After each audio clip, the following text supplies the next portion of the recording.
कक्षा 10वीं विषय गणित। आप लोगों ने बहुपद का परिचय पढ़ा था। अब बहुपद के परिचय के आगे प्रश्नमाला 3.1 इसमें पहला सवाल है, निम्न द्विघात बहुपदों के शून्य ज्ञात कीजिए और शून्यंकों तथा गुणांकों के बीच संबंध की सत्यता की जांच कीजिए। तो पहले तो हम लोगों को द्विघात बहुपद दिया गया है, उस द्विघात बहुपद के अंदर हमें शून्य ज्ञात करना है और फिर है शून्य और उसके गुणांकों के बीच है वो हमें संबंध स्थापित करना है। तो हमें है वो 4x² + 8 ये द्विघात बहुपद है, इसलिए इसके दो शून्य प्राप्त होंगे। तो इसको लिखते हैं f(x) = 4x² + 8x। अब देखिए इसके, अब 4x² और 8x में 4x कॉमन आ रहा है, 4x। तो 4x² में 4x का भाग दिया x बार प्लस 8x में है वो 4x का भाग दिया तो 2 बार गया। तो हमें प्राप्त हुआ f(x) 4x और x + 2। अब हमें शून्य ज्ञात करने हैं, तो f(x) = 0। तो एक तो है इसका गुणनखंड 4x और एक x + 2। तो 4x = 0 तो x = 0। और दूसरा शून्य प्राप्त होता है x + 2 = 0 तो x = -2। तो इस बहुपद के हमें शून्य प्राप्त हो गए, शून्यक 0 व -2। अब शून्य प्राप्त करने के बाद इसने कहा है शून्यकों तथा गुणांकों के बीच संबंध के सत्यता की जांच कीजिए। तो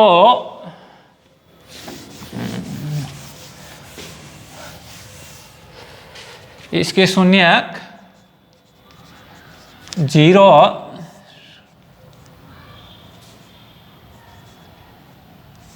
व -2 थे। तो इसके अंदर शून्यंकों तथा गुणांकों के बीच संबंध, शून्यंकों तथा गुणांकों के बीच संबंध। तो संबंध स्थापित करना है।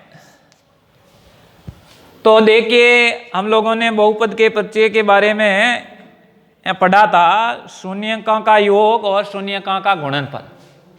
तो इसमें हम देखते हैं कि a का मान x² का गुणांक a है 4, b का मान 8 है और c का मान 0 है।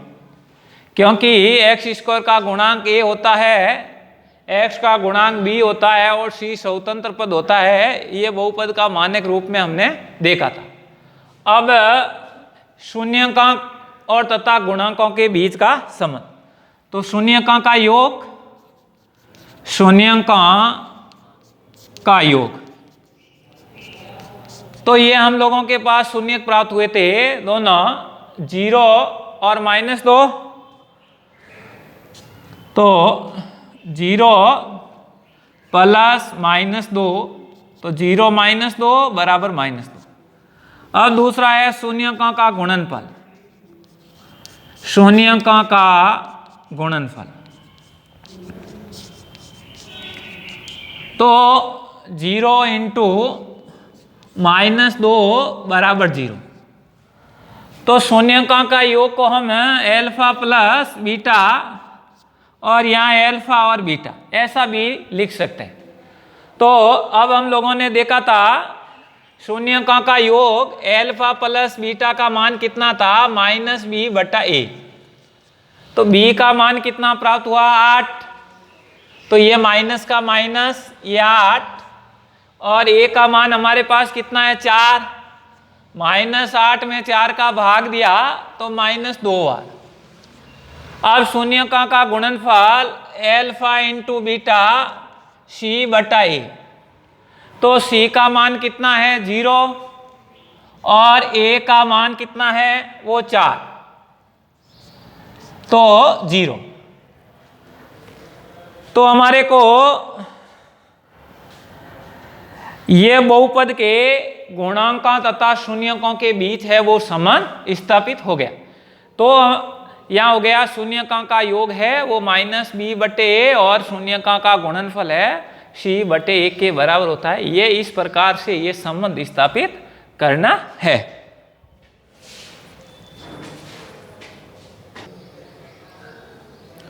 अब एक सवाल और देख लेते हैं, x स्क्वायर -15।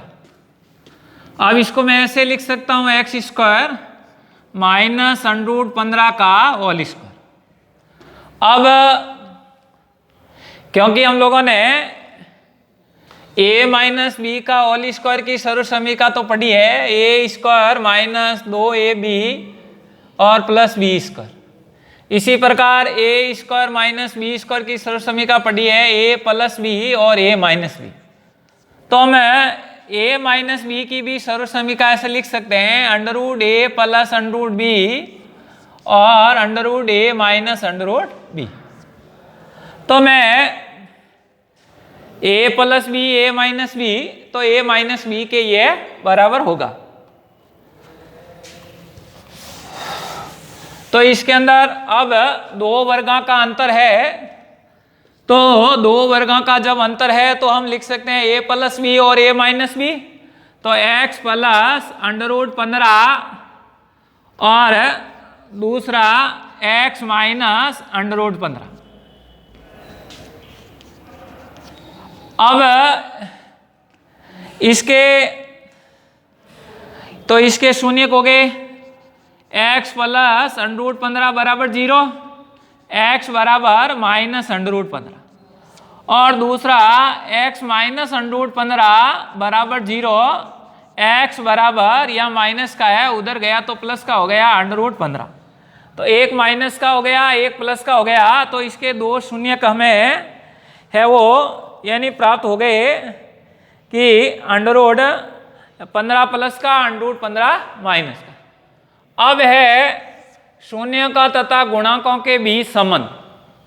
तो शून्य का तथा गुणांकों के बीच संबंध, तो ये संबंध है। तो शून्यकों का योग अल्फा प्लस बीटा, तो ये दो शून्य प्राप्त है, तो -√15 और प्लस √15, तो हमारा इसका योग करते हैं तो क्या प्राप्त हो जाता है कि शून्य प्राप्त हो गया। और जब शून्यका का गुणनफल अल्फा इंटू बीटा करते हैं तो यहाँ -√15 इंटू प्लस √15, तो बराबर हो गए माइनस का है वो 15 प्राप्त हो गया।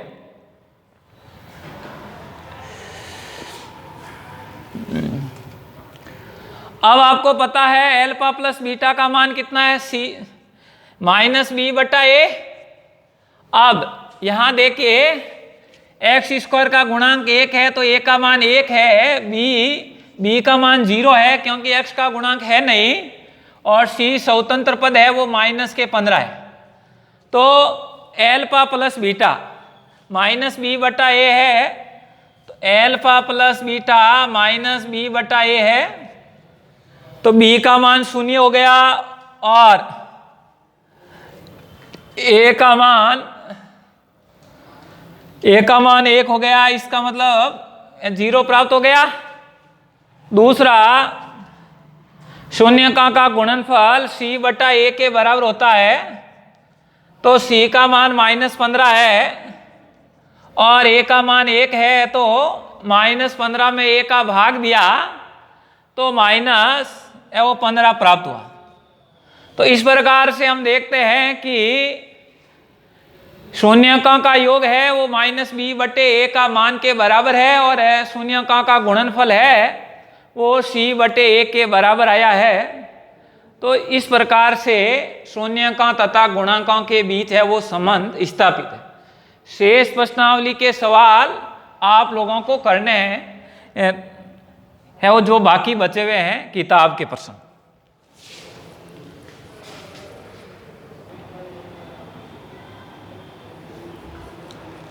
अब देखिए दूसरा प्रश्न है, एक द्विघात बहुपद ज्ञात कीजिए जिसके शून्यकों का योग व गुणनफल क्रम से दी गई संख्या है।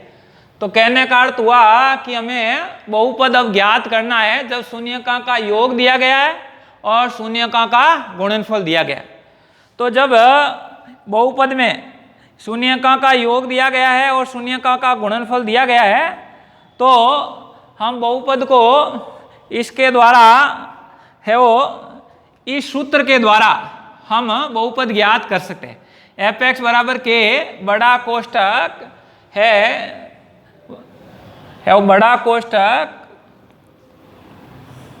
और बाद में x की घात 2 माइनस शून्यकों का योग गुणा x और प्लस शून्यकों का गुणनफल। तो देखिए अब के x² है ही माइनस शून्यकों का योग हमें दिया गया -3 तो -3x। अब शून्यकों का गुणनफल हमें दिया गया है 2 तो के x²। अब माइनस को माइनस से गुणा किया तो प्लस 3x और प्लस 2।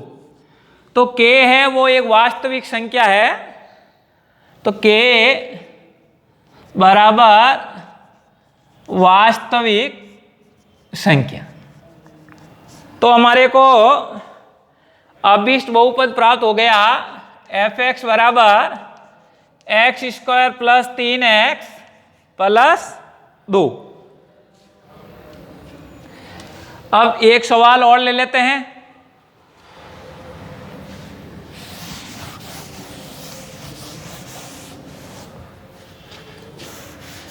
ये मान लो इसका चौथा सवाल ले लिया 0 और √5। अब देखिए अब भी सूत्र है ही हमारे पास के x² माइनस शून्यकों का योग कितना 0x प्लस शून्यकों का योग कितना √5। तो अब हो गया के x² प्लस √5। अब आपका k का मान वास्तविक संख्या है या अचर पद है तो k वास्तविक संख्या। तो हमारा बहुपद प्राप्त हो गया f(x) बराबर x² प्लस √5। ये हम लोगों के जब शून्यक और शून्यकों का योग दिया गया है और शून्यकों का गुणनफल दिया गया है तो हम इस सवाल को ऐसे कर सकते हैं। एक उदाहरण और ले लेता हूं मैं, बाद में इसको खत्म करें।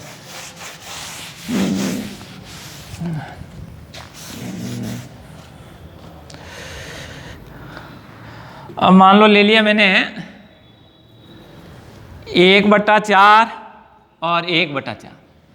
अब हमारा है तो k x² माइनस शून्यकों का योग 1/4x शून्यकों का गुणनफल भी वही है 1/4।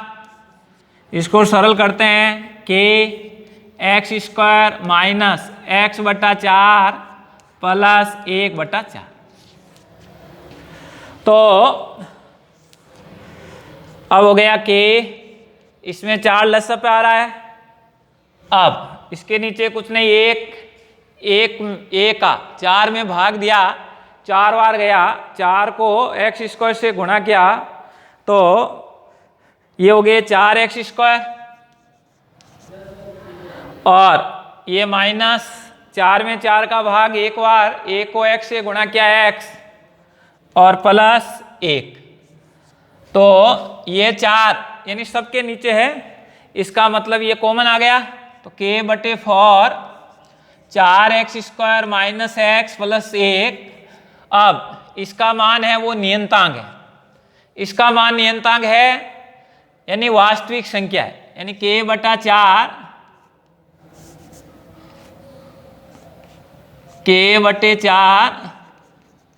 वास्तविक संख्या, ये वास्तविक संख्या है। तो हमारा बहुपद प्राप्त हो गया f(x) बराबर 4x² माइनस x प्लस 1।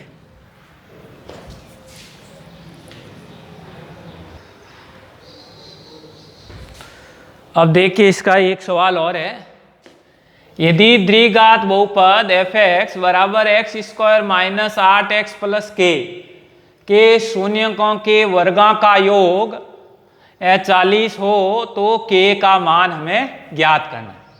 तो देखिए इस बहुपद के अंदर a का मान x² का गुणांक 1, b का मान -8 और c का मान k, क्योंकि a का मान x² का गुणांक, b का मान x का गुणांक और c स्वतंत्र।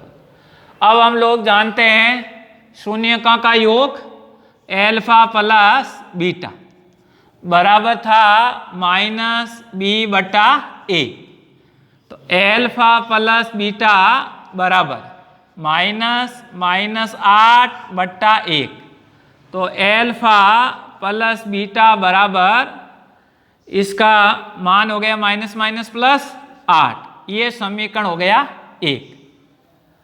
अब दूसरा हम जानते हैं शून्यकों का गुणनफल अल्फा इंटू बीटा c/a, तो अल्फा इंटू बीटा बराबर c का मान कितना k और इसका मान 1, तो हमारे को प्राप्त हो गया अल्फा इंटू बीटा बराबर k, ये समीकरण हो गया 2।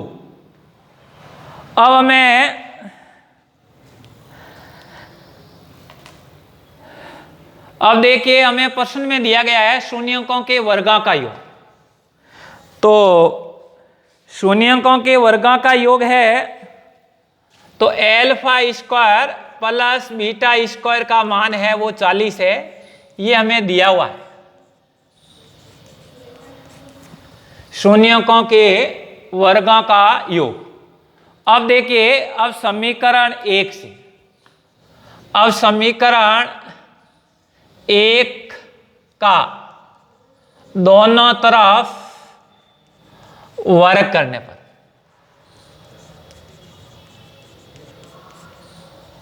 तो ये वर्ग करते हैं तो समीकरण 1 है अल्फा प्लस बीटा बराबर 8।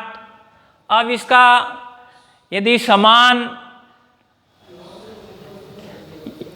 यदि दोनों पक्षों में समान संख्या का वर्ग करते हैं तो उसके मूल में कोई परिवर्तन नहीं होता है, तो आपका इसका वर्ग कर देते हैं और 8 का भी वर्ग, तो a प्लस b का होल स्क्वायर, सर्व समीकरण बन गई a² plus 2ab plus b², तो α² प्लस β² प्लस 2α बीटा बराबर 64।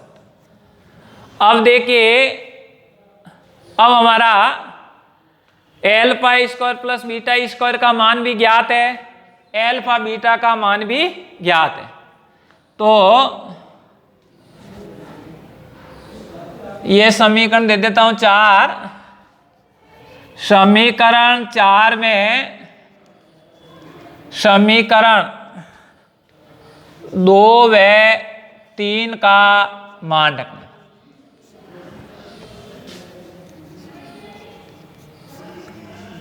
तो मान रखते हैं, तो देखिए α² प्लस β² का मान कितना 40 प्लस अल्फा बीटा का मान कितना k 2k बराबर 64। अब इसको ये 40 बाएं पक्ष में, बाएं से दाएं में जाएगा, चिन्ह परिवर्तन हो जाएगा। तो 2k बराबर 64 माइनस 40। तो इसके अंदर हो गया, अब k बराबर 64 में से 40 चले गए, कितने रहे? 24 बट्टा, अब ये 2 k का गुणांक है, उधर गया तो भाग में आ गया तो 2। तो आपका k बराबर 24 बट्टा 2 बराबर 12। तो k का मान हमें है वो 12 प्राप्त हो गया। तो इस प्रकार से 2.1 प्रश्नावली थी, और इसके अंदर जो मैंने यहाँ वीडियो में समझाए हैं वो तो कक्षा कार्य में करना है। शेष इस प्रश्नावली के सवाल है वो गृह कार्य के रूप में आपके रहेंगे।